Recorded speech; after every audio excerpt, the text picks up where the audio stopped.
Hey guys, it is Carnifex with the Nerd This video. This is the final, we've gotten there, the final installment in the ability upgrade ranking series. I'm glad that there's been some good feedback on this, and I'm happy to be able to do these updates on it. For those of you who haven't watched any of these videos yet, basically what I am going to do is I'm going to go over this spreadsheet that I made. You can find this linked in the description below. And you can reference it. I go in depth on these a bit, although I go more in depth on the first character. I don't necessarily expect people to watch this whole thing. Just scrub to whoever you're interested in hearing about. Do know that this is being made, in mid-June. So I'm going to go over Kiri a little bit in depth first, but basically just know it's going to consider both costs and benefits, right? So if I get the same thing at level 6 as I get at level 2, then this is going to get a higher ranking because, well, it costs me a lot less in order to get the same benefit. Or if, I'm paying, if I'm getting a lot more out of ability 3 than ability level 2, even though it costs a little more because I'm getting a lot more benefit, I could get a higher rating. And the overall contribution to the kit, we will see some times where, for whatever reason, maybe because it would have been too OP if it went in too well, but basically the kit synergy is or isn't great will also be included in there. So we're actually going to go, usually I've always gone on the first character first, but it's buff, and since he's still the only unreleased demon, I am very gently going to go over buff. Basically, it's just going to be a brag on buff bit. But I'm going to start off by going through Kiri just because she's also the newest character. Something you'll see as characteristic with Kiri is that a lot of her great benefits that she gets are at the very end. That's not entirely illogical, but it's definitely a stronger skewing than we've seen with all characters that we've had released. So getting the increasing healing block is fine. She doesn't do a ton of damage. I mean, she is a tank, so she really shouldn't be, but the increased chance to healing block, and then eventually getting it to last one more turn, which is great, and then applying bleeding for 2 turns if the character is already afflicted by healing block. There's a lot of physical damage coming around with demons, and not just from her, but really the big thing is the healing block. The healing block is really significant, particularly in mirror matches against the opposing Kiri. I am assuming, as I indicated here, that I am assuming you're running her with Kyra, and so because she's going to be countering a bit, I would definitely recommend just going all the way here. It's pretty much all good. And then for her A2, we have a little bit of a blip on ability level 5. So what's going on there, right?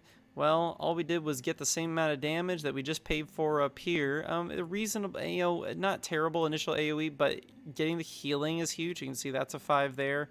And then going back again, we get not only the biggest damage increase, but tons of healing and the 50% chance to decrease enemy turn meter. And if they already have slow, that decreases it by even more. Thankfully, there's not too much slow flowing around from those teams. Pretty much, unless you use her with Shadar lead, you're not going to see that. So there's potentially some kind of situation where the survivability in some longer term game mode makes sense, but that latter part is pretty much only going to matter against the character that more Doom curses. So going into the A3, with the A3, we have a 5-3-2-5-5. So again, what happened here?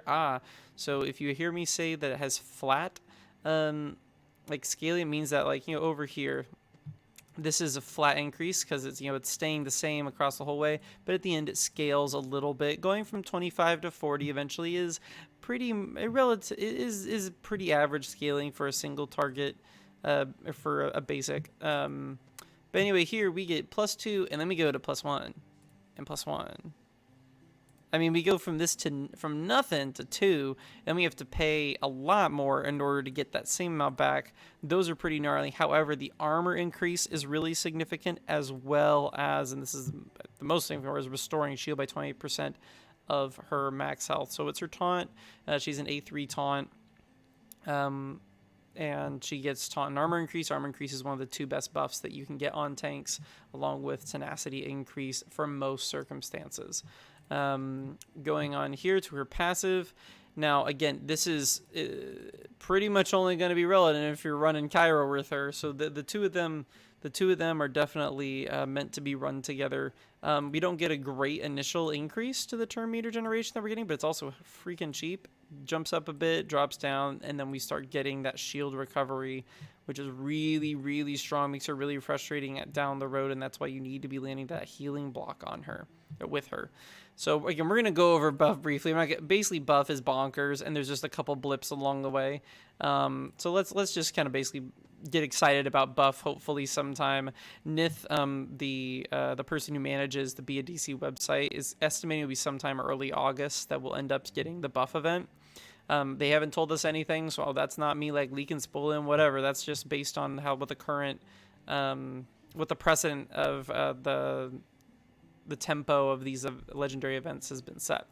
So deals 80%, goes to 20. It's fine. Doesn't scale too hard until so it doesn't scale too hard until the end, and then it goes up to 50. That's getting a 30% difference between what you initially get at 2 and 6. That's pretty. So it's really strong scaling, which means the incentive is more towards the end. Chance to decrease turn meter and the amount of turn meter decreasing. So significant. This is just going to continue to add these buffs and debuffs. Definitely great to, I mean, obviously, so here, right, it's pretty flat, right? 2 through 5 is all the same. So you see a little drop in value here, but then 6 comes back around and gives you some good stuff. So a little blip there around like 5. You're not going to necessarily take them all the way. Now, this is so much of just what makes him completely dangerous. Since this isn't up until turn 2, and because it's the A2, he will definitely use this on his first turn. No idea yet how he's going to prioritize what character he uses it on, or if he's going to do it at all, as if he's going to prioritize all, or if it's going to be random. But this turn meter swap is huge, absolutely huge. What even goes on in here isn't nearly as huge as the ability itself, but it is still good, especially because both are going to gain the potency up to here. You definitely at least want to get it there. I have that right? Yeah, at 5. Because that means that he's going to get he doesn't have crazy good potency. And so whenever you give him this potency increase for 2 turns, that's going to help bridge the gap there that he has with in time for him to drop a bunch of these guys on the suckers on the other team. Dodge, I mean, again, flat until the end.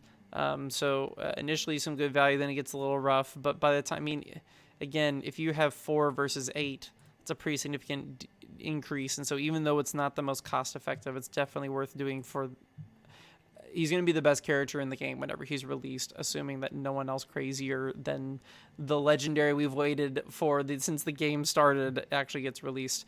I actually wouldn't be surprised if we see a minor nerf to the amount of tenacity that's assigned in these leads.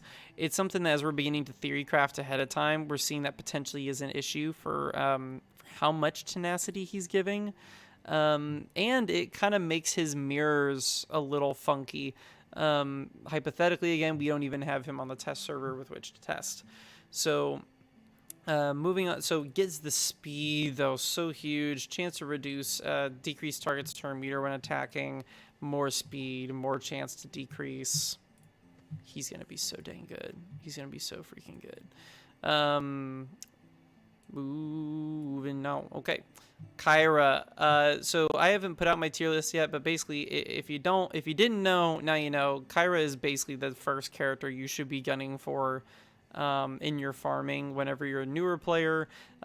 She's so versatile. She's so useful. You can use her in so many game modes because she has great tags. But just going through, you get a little extra benefit with Veno, so boost A2 upgrades by 1 if used with Venomate. But yeah, basically she's gonna be able to get that ability block out first turn. We have pretty flat scaling, goes from 25 to 30 by the end, so it's pretty flat, but the ability block chance increases are massive. The increased chance to daze is certainly not bad, but again, relatively flat, but pretty good damage increases overall for an AoE. But again, boost this up a bit if she's going to be run with Venomate, because the amount of poison he's going to be putting out based on his passive with her, which we'll get into a bit, will cause us to do even more damage, which obviously makes the damage amplification you're doing here more significant. So going on, the effects last for one more turn, hugely important. And then, flat for a little bit, getting us back to that 10%. So, you know, kind of drops a little bit there, but you definitely want to have it because pretty much everyone's going to be running a max, you know, an A6 or a maxed out A3 for Kyra, and you don't want to fall behind. You want to have better mods just to fall behind because you didn't feel like finishing upgrading something. If she's invisible, 30% more damage. Same with Venomate. We don't really care about his damage so much. It's more about what he's going to be putting out with regards to poisons. We're going to move on over. We already did Kiri over there, so we're jumping on to Mega Wheel. Mega Wheel, oh, especially with Kiri, is just so not worth going in on. The damage scaling is great. Let me tell you, the damage scaling here is great. But you know what? He's a tank, and he didn't do, like, any damage. And because of this thing, where he jumped to his A4, he gives a bunch of crit chance. You know what the meta is right now? Gaining tons of turn meter and people crit against you. And whenever you give this dude freaking counter attack, whenever you're with Kyra, as soon as your opponent comes out of Invis, he's going to be boink, boink, boink, boink, boink, giving them just that free turn meter every single time they attack. No. Pretty much the only one potentially good thing about his kit is that he is actually one of the rare second turn taunters, and that helps him to kind of like circumvent Zara whenever you're on defense. But overall, he's just still not worth it. I'm not going to even put in the time here on this. He's hardly does any damage with this because he's not a damage doer. You're not going to run damage doing mods on him. In fact, it's like this weird circumstance where we actually almost should use damage mods on him, but then he does a worse job as a tank. He's also one of the worst characters to gear in the entire game. Utterly neglect Mega Wheel. Leave him at home. Punch your face. Some good stuff at the end here on his A2 and A3. And then overall, we're going to find just a very synergistic kit. Unfortunately, it's just a bit too squishy to really take it too far. Gives himself more turn meter, right? Eventually to a 65% chance to get the 20% turn meter. Not great damage scaling, but it's also doesn't start off terrible, which helps. The increased chance to recover that turn meter does a lot because it will get him to very quickly roll into this move. Pretty much your goal with Puncher Face is to get him to roll into his Earthquake as soon as possible. So, you know, 2/3 of the time you gain that little bit of extra turn meter. 50% of the time you follow it up gaining haste, and then you're able to get here even faster to apply this taunt. Hopefully he's able to speed ahead using this passive, which again flat until the end where you get 5 instead. So it's going to drop a little bit and then increase a little bit at the end. But basically you're just trying to speed him up as fast as possible. So hopefully he can get through the other people on your team so that by the time he applies that taunt on everyone, that your actual DPS, who might actually normally be a little faster than him, are now able to go up and just wall up people as soon as he's got that down. So a great synergistic kit overall, and someone I generally recommend for people to try and use for unlocking General Murdoch based on where they're at in the game and their development. He's totally useful for that, but at the same time doesn't really have much late game viability. Shadar, you're only getting him from the raid, and you're only getting him as fast as you can. For a lot of people, it's going to take a hot minute for them to be able to get Shadar. They're only going to be getting about 20 shards a week. So whenever you do that math, it's well over, that's basically you're looking at 3 to 4 months before you're going to be bringing him all the way, unless you plan on buying his upgrade. As character upgrade pack. So with A2, we love the A2, we love some other things as well, but a lot of value at the end and consistently on the A2. So what's going on there?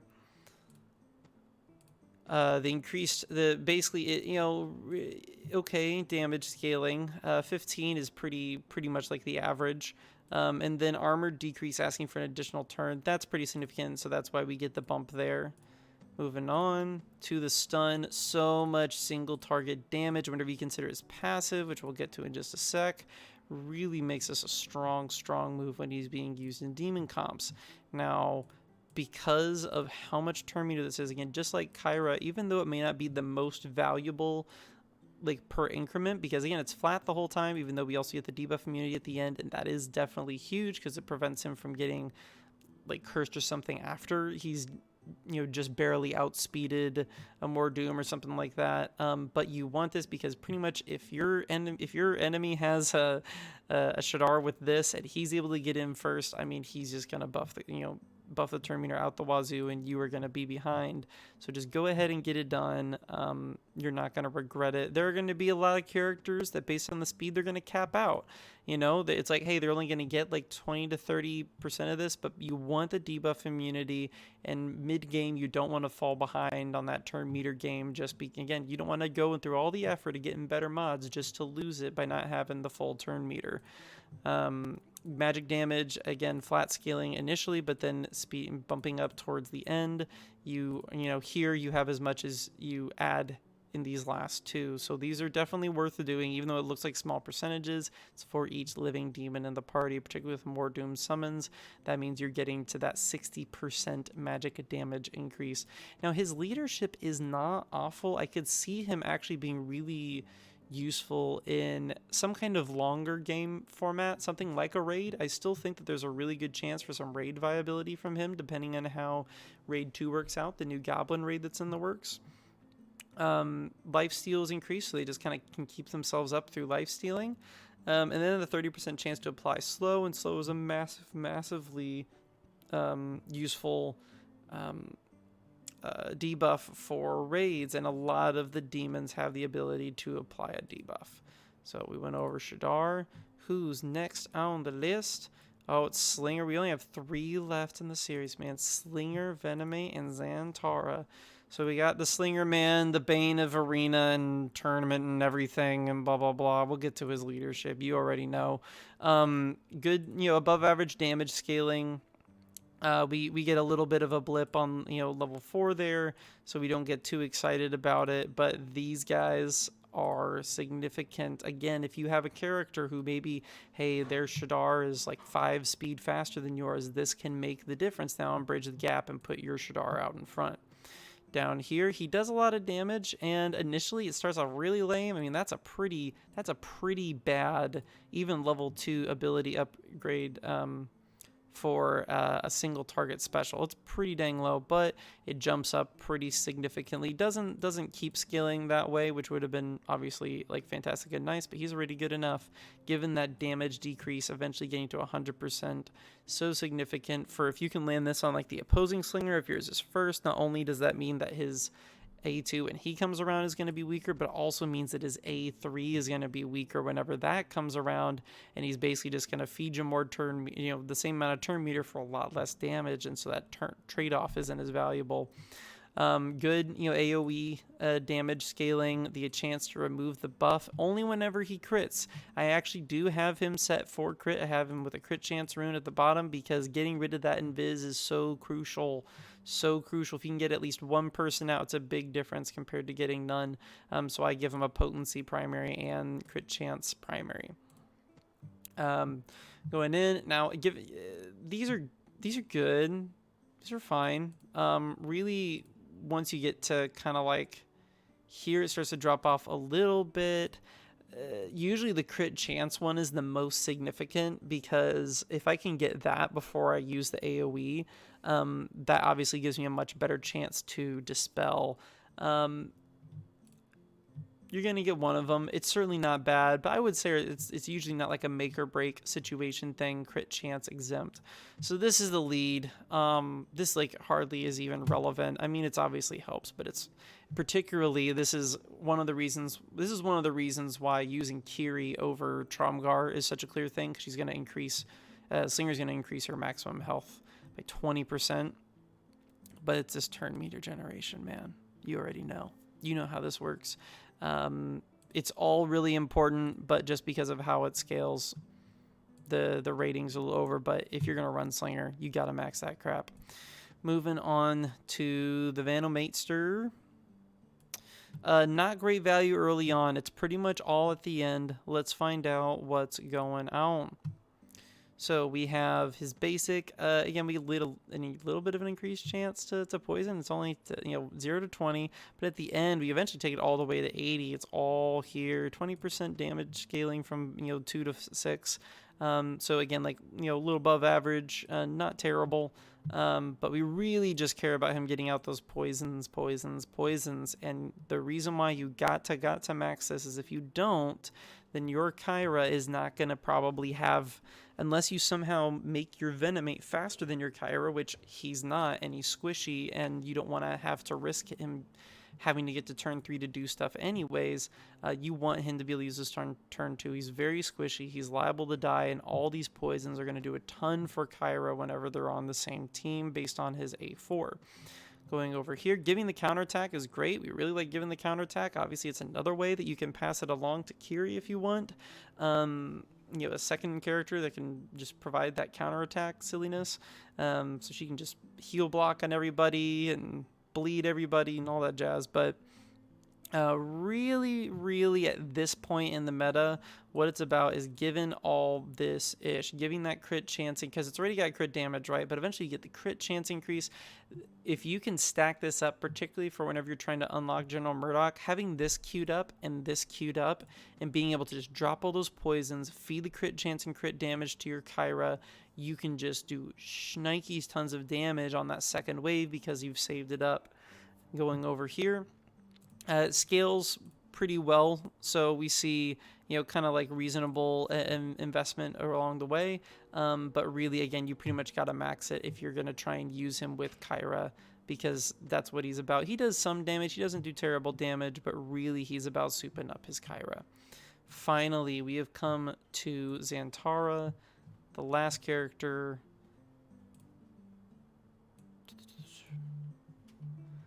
And then at the end here, we have a couple blips in the radar, but overall pretty good value. Zantara is a great plug-and-play character. She can pretty much be used anywhere. The demon synergy isn't a huge deal to her. At the beginning, this is really not great. You can see I'm not giving a lot of love there. But at the end, because not only are you increasing the magic damage, right? So you're going from 145 to 170, but you're also bumping up the amount of healing you're doing by 50%, and then you bump it up again here. Going to the healing, really good AoE heal. Really good. She does have to sacrifice some of her health to do that, but both of her other moves heal her, so not a huge deal. Most people probably know her kit by now. Again, good damage scaling. Wish there was something here. I think that's definitely one of... I mean, she's healing herself, so that's kind of the other thing she's doing, but I think I could use a little something extra there, and that would be reasonable.